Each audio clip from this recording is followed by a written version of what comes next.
Good evening once again. As I mentioned during Mass, tonight we have the first of our series for our Lenten Reflection series presented by Sister Anna Wray. Sister is a native of Connecticut, and she entered the Dominican Sisters of St. Cecilia in 2002.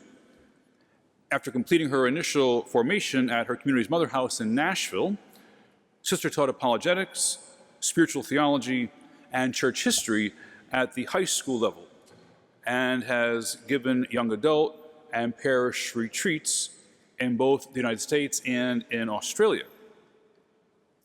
Sister received her philosophy degree and then later a licentiate in philosophy from the Catholic University of America, where she currently enjoys a teaching fellowship. Sister is presently writing her doctoral dissertation on Aristotle's account of contemplative thought, and tonight will speak to us on the first word, Father, forgive them, for they know not what they do. Please welcome Sister Anna Wray. Late in the summer evenings, before I knew how to tell time, my mother would often turn to my father and say something like this: "Wouldn't it be nice if we had ice cream tonight?"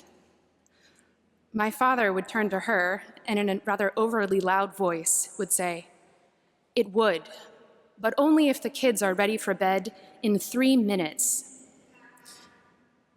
As often as this happened, when I was scrambling up the stairs to my room, it never occurred to me that my parents themselves had no need to vocalize what they had said. Those words, after all, I hardly understood.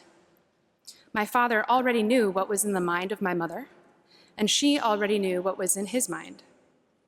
They spoke aloud only in order to invite me to be of the same mind and the same heart as they. Something similar, but much more sublime than an offer of ice cream, happens with the first word from the cross. In this word, Jesus speaks to the Father, not because the Father doesn't know the mind and the heart of the Son, nor the Son that of the Father, but because both the Father and the Son wish to invite those who overhear their exchange to participate in what they already possess and know. We, of course, are the lucky ones who overhear that exchange. Even though we weren't present at the historical time and place of the crucifixion, we can still be present here and now through imagination and intention as members of what Fulton Sheen called the congregation around the pulpit of the cross. But since all of us in this rather curious congregation have the unfortunate tendency of believing that we understand the sermon we are hearing simply because we have heard it before, I propose that we try to listen to this sermon as though it were unfamiliar to us. One way I would like to facilitate this, making the sermon unfamiliar again, is to consider the first word in reverse order, dividing it into 4 breaths, so to speak, and listening to the last breath as though it had been drawn first. What they are doing, they know not. Forgive them, Father.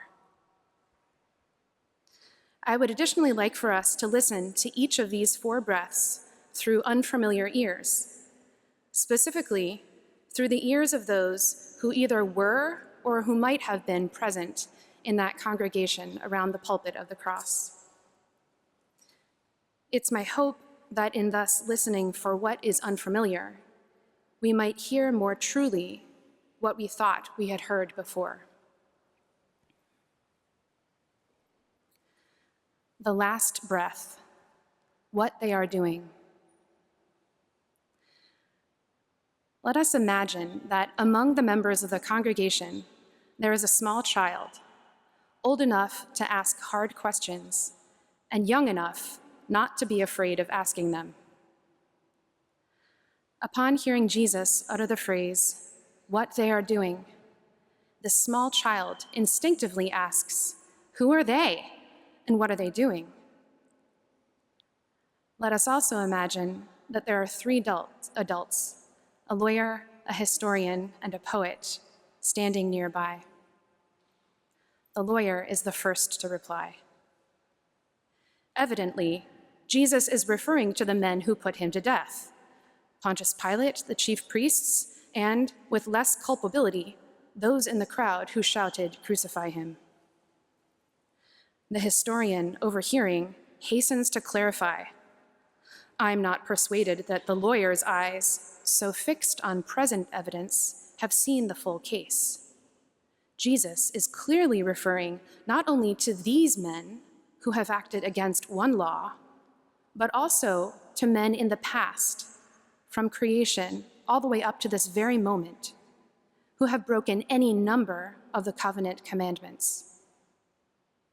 "True, true," the poet exclaims, "but not true in the fullest sense. Should we not consider Jesus' words also with a view to what endures through past, present, and future? We would then see that Jesus is referring to none other than Adam, who was, is, and will be guilty of snatching with his own hand what God promises to give with his own hand. In all simplicity, the child turns to the poet and says, "Where is Adam?" "Adam's bones," the historian interjects, "are rumored to have been buried beneath this hill.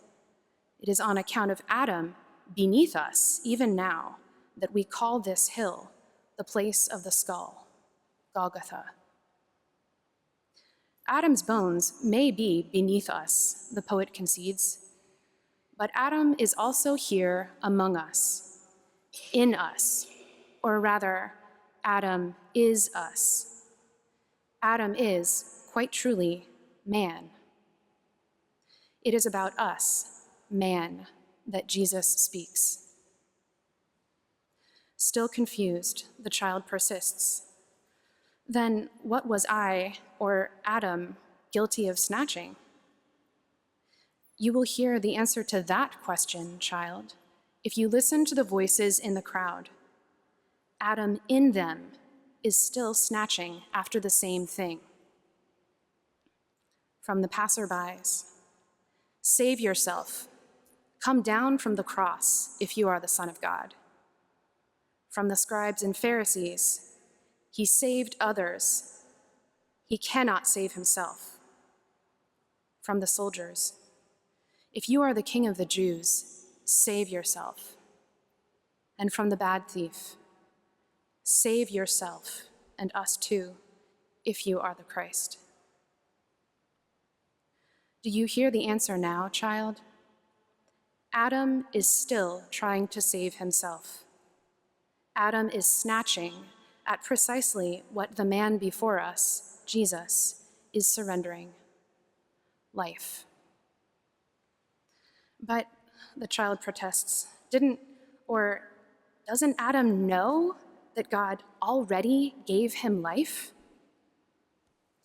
Let us wait, child, and listen to what Jesus says next. The third breath, "They know not." The child, with furrowed brow, mutters quietly to no one in particular. They know not what they're doing? But how could Adam not know? Didn't he hear everything that God told him?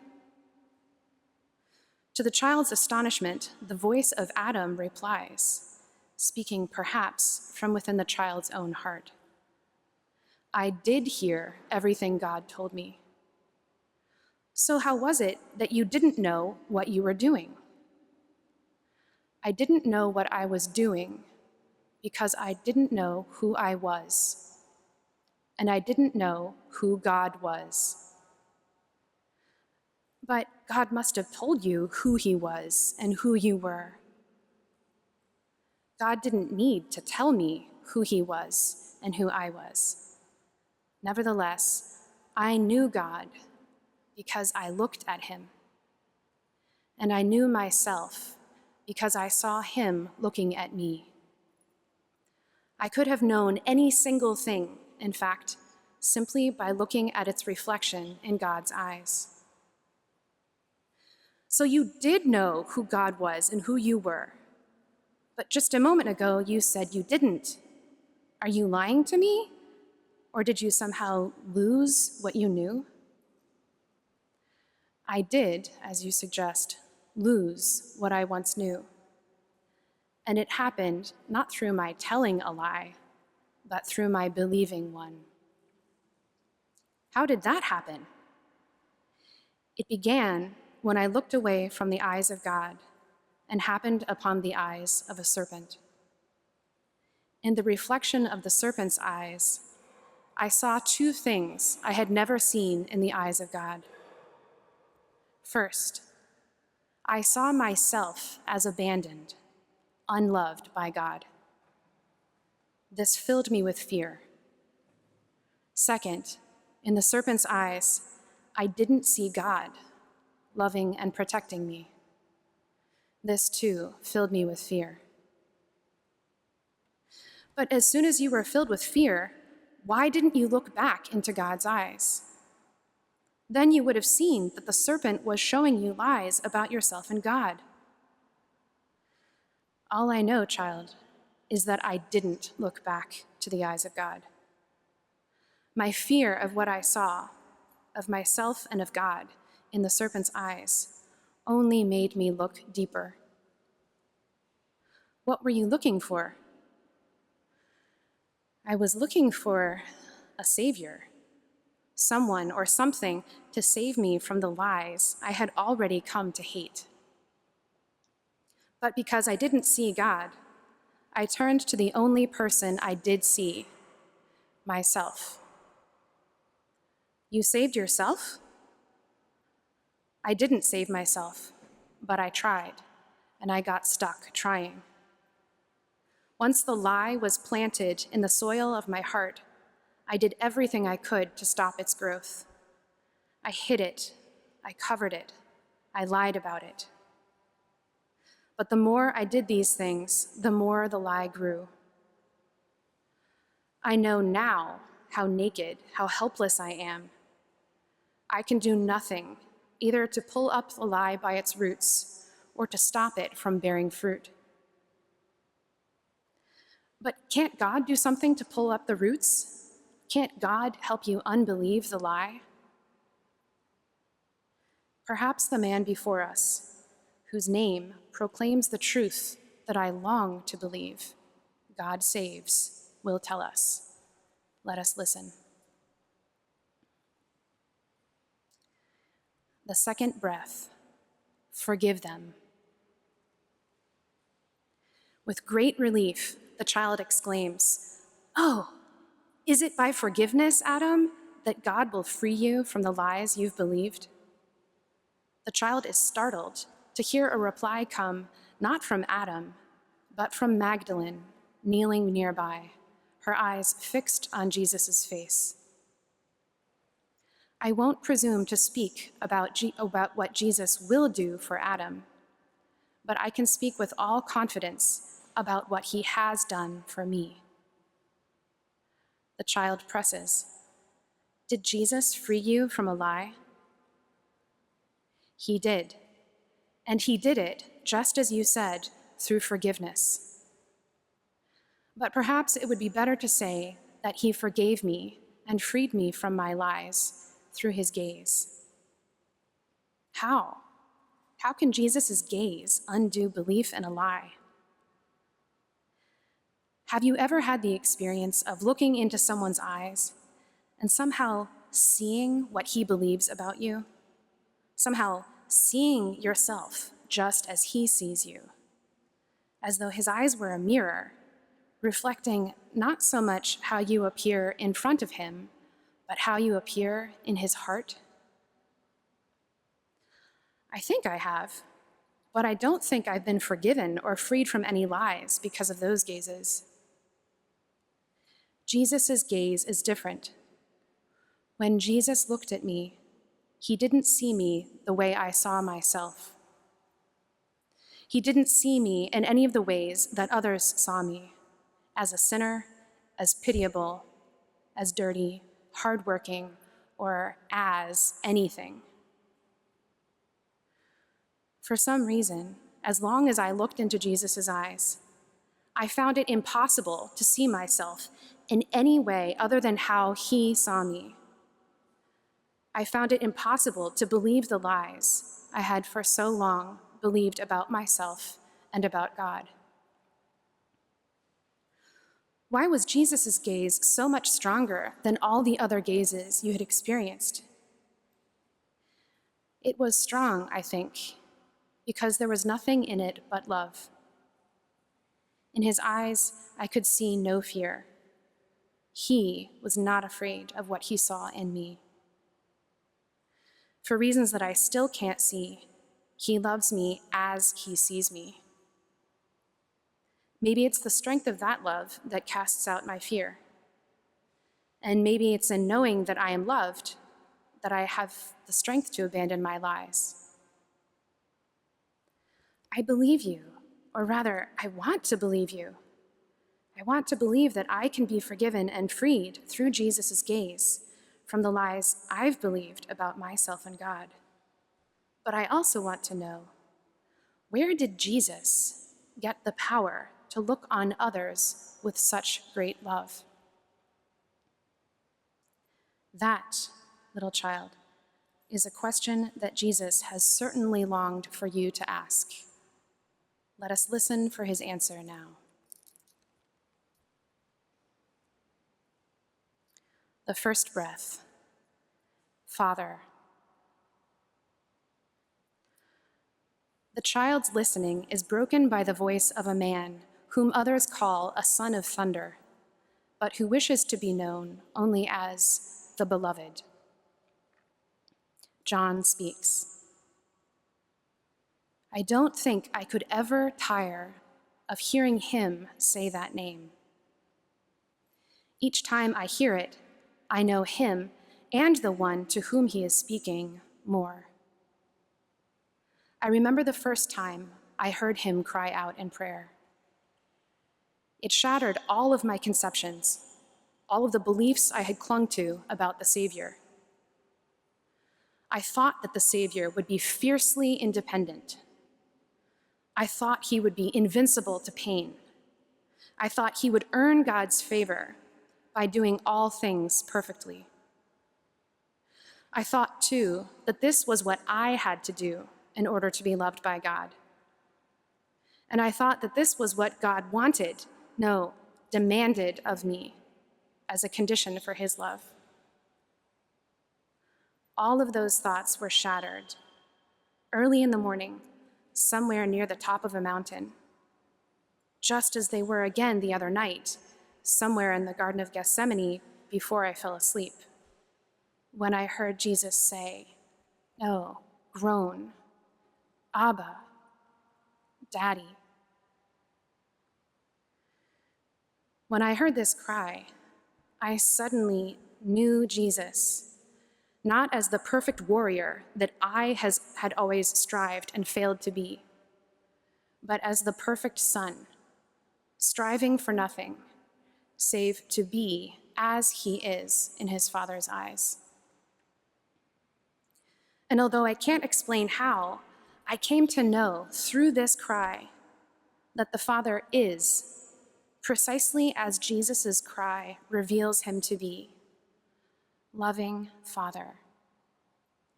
And I came to know, too, that Jesus is precisely as the look of a loving Father reveals, beloved Son. And I came to know that I was being invited to enter into this exchange, to become what I beheld. In short, to know myself and to be known simply as the one beloved of God. The child, dazzled by the height of John's words, cries out in response, "But how do you do it? I, too, want to know myself and to be known only as the one who is loved. I, too, want to be forgiven and freed from all my lies. What do I need to do?" John replies, "It's not so much a matter of doing something, little one, but of letting something be done. But on this, I will let the woman standing here have the final word." Epilogue, receiving the first word. The child draws near to the woman, eager to receive her words. "Please tell me, if you know, how I can receive the forgiveness of which Jesus spoke." The woman inquires, "Why do you want to be forgiven?" "I want to gaze into the eyes of the Father." "That is a good desire. Do you see the Father's eyes?" "No." "But you see my eyes. Where are they looking?" "They are fixed on the eyes of Jesus." "And where are they looking?" "I suppose into his Father's eyes?" "Yes. Ponder this in your heart. Jesus alone looks into the Father's eyes." "But can we too see the Father if we look at Jesus?" "We will see nothing if we look merely at Jesus. To see the Father, you must look with Jesus' eyes. And if you wish for Jesus to give you his eyes, you must give him yours, and all that they have seen and failed to see." "But how can I give Jesus these things, my eyes and my seeing?"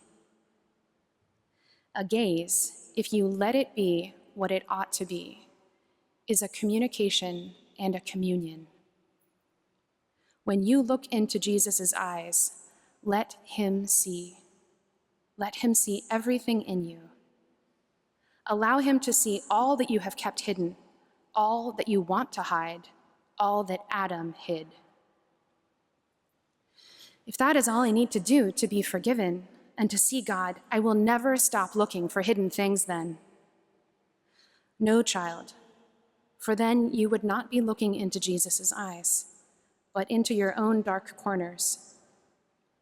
And besides, you don't need to look, whether for darkness or for light. Jesus sees and understands everything in you already, even what you yourself cannot see and will not understand. Then what is left for me to do? The Spirit has already begun to do it in you. Turn your eyes to Jesus, listen to him, and then do whatever he tells you.